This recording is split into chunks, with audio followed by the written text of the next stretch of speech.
You. Thanks for inviting me as well, Rob. This is it's a great event. It's great to be a part of it as well. Quite honoured to be invited. In fact, I am so honoured that I'm even going to give it 100%, even though my football team are winning against Manchester United at the moment, which I'm very happy about. Okay, no more mention of football. So, routes to writing. This basically, I've got 10 tips for if you're interested in materials writing, which is a career path some people intend to follow. Yeah, it makes up for my rugby team. Thanks, Patrick. Yeah, it's a very poor performance there yesterday. Okay, so tip one, if you want to write ELT materials for a living, is to read. I mean, the first piece of advice for any writer is that you should read. So read materials that you like. Look at materials you like. Think about materials that not just you've used once, but materials that have worked in several different situations and different contexts. What was it about them that you liked? Look at the rubrics, the instructions, what works well. So obviously reading is important, and the next step, I mean, if you want to write for a living, is obviously to write. Write stuff, have a go at it yourself. It's something that we also already do as teachers. All of us write materials for our classes. But going beyond that and thinking about how to write materials that can be used in other situations. One tip that I would give here is to try something difficult. So for example, try writing a lesson on environmental issues. Which is obviously something important, but it's something that's always difficult to make kind of interesting or new in the classroom. So something like that.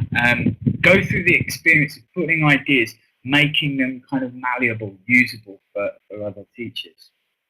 Once you've got something down, then you can tweak it, you can go back, revise it, that kind of thing. So let's say you've written lots of stuff, you've got some great materials out there, and you want to get them published. Well, it's no easy step just to get things published like that.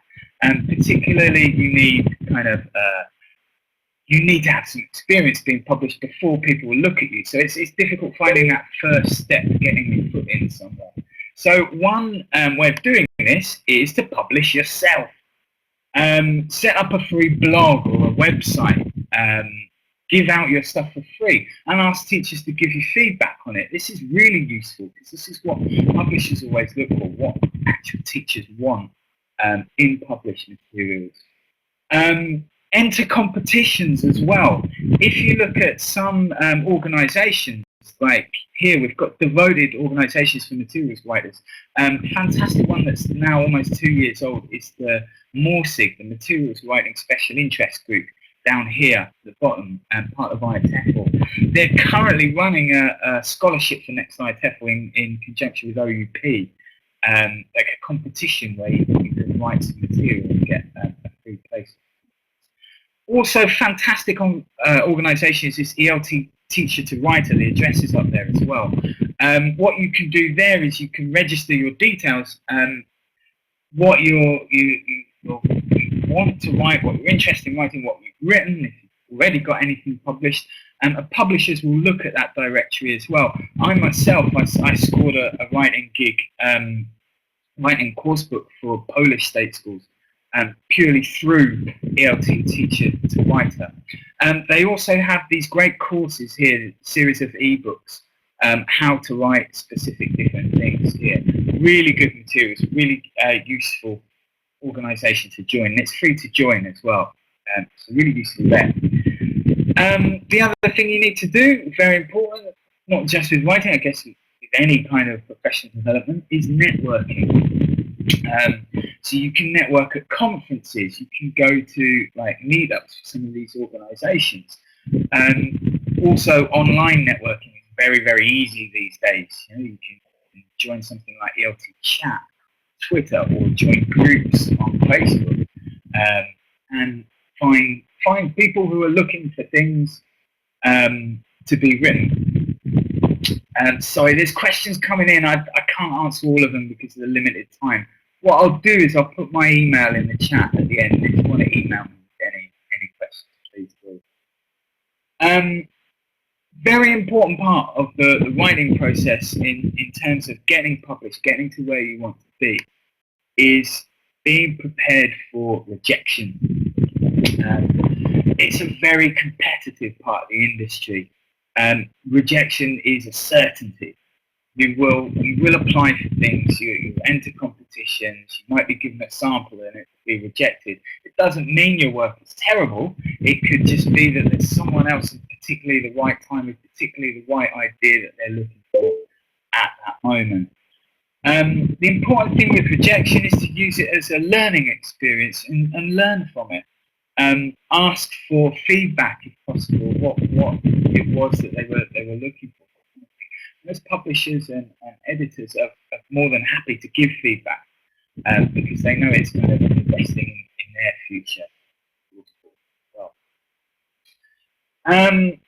Okay, so let's say you do have a shot at some writing. Let's say a publisher gives you a sample, asks you to write a sample. It's kind of a test for writing something. Most important thing with any materials writing is to follow the brief. The brief being like a list of instructions as to what they want written, basically. It sounds really simple and obvious, but you'd be surprised through the editing work that I've done it, how often it doesn't happen. And you say, okay, we want this kind of material for this situation, this length, that kind of thing, and what you get back is something completely different. Whether the writer thinks that their idea is better or whatever, it's important that you follow the brief, that you write what you're asked to write.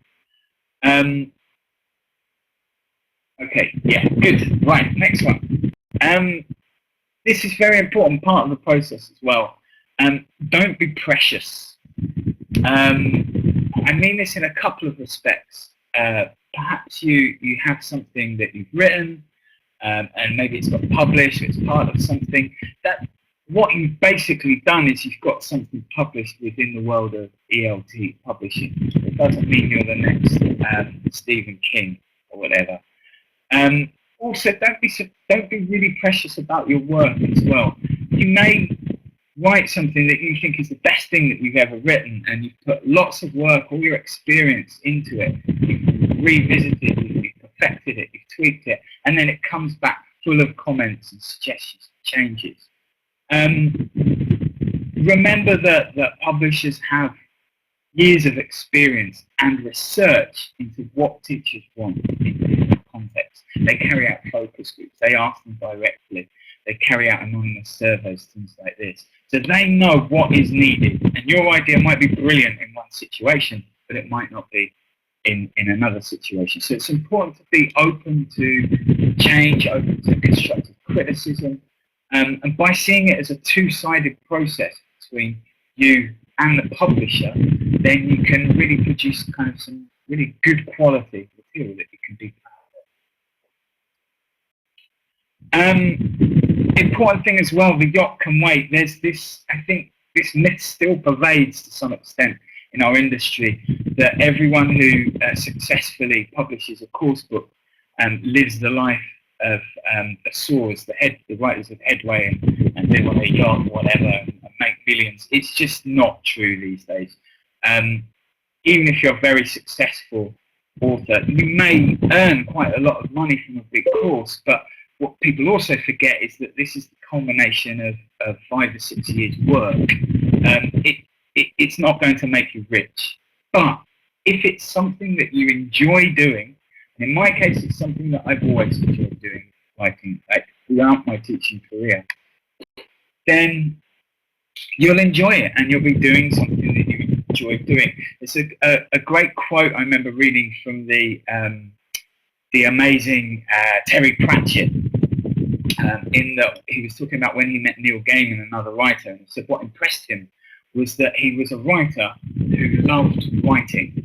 He wasn't a writer who loved the idea of being a writer, he loved writing. And this is really kind of fundamental. If it's something that you really enjoy, as with any profession, then you will reap the rewards eventually. And that's it. Thank you very much.